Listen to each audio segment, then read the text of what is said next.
Third part में आपने देखा नारुतो के सामने पायल अचानक धुएं में बदलकर गायब हो जाती है। वो कुछ नहीं समझ पाता, वो गायब नहीं हुई, पायल अपने आखिरी खेल के लिए छिप गई थी। पायल के पिता नारुतो को मिलने बोला था। बूढ़ा आदमी, आंखों में पश्चाताप। नारुतो, आपकी बेटी पायल वो कोई भूत बन चुकी है।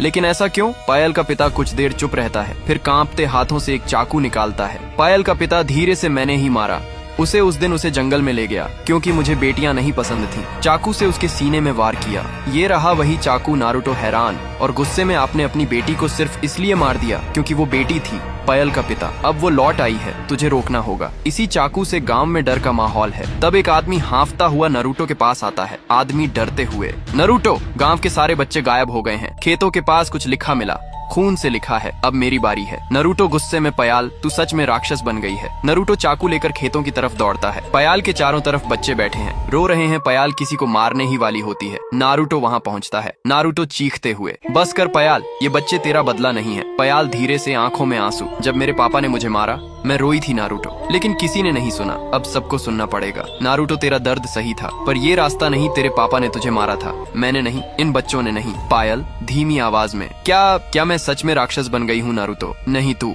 अब भी इंसान है, बस एक दर्द में डूबी आत्मा, और इस दर्द को अब खत्म करना होगा। नारुतो चाकू उठाता है, वही चाकू जिससे पायल की हत्या हुई थी। नारुतो धीरे से, ये चाकू उस आदमी के हाथ में था जिसने तुझे मारा। अब यही चाकू उस हाथ में है जो तुझे मुक्त करना चाहता है। पायल आंखें बंद कर लेती है, दोनों हाथ फैला देती है, जमीन पर खड़ी है। पायल कांपती आवाज में, अगर तू मुझे माफ कर सकता है नारुतो तो कर दे, हमेशा के लिए खत्म कर दे मुझे। नारुतो चुपचाप चाकू उसके सीने में धीरे से घुसाता है। कोई चीख नहीं, कोई आवाज नहीं। पायल की आंखों से आंसू बहते हैं। वो बैठ जाती है और गायब हो जाती है। नारुतो बच्चों के साथ बैठा है, पास में वो चाकू जमीन में गड़ा हुआ है। पायल का पिता दूर बैठा रो रहा है। नारुतो, जो बेटी मरी नहीं, बस सुनी नहीं गई, वो एक दिन भूत बन गई। पार्ट 5 के लिए 10K कमेंट करो।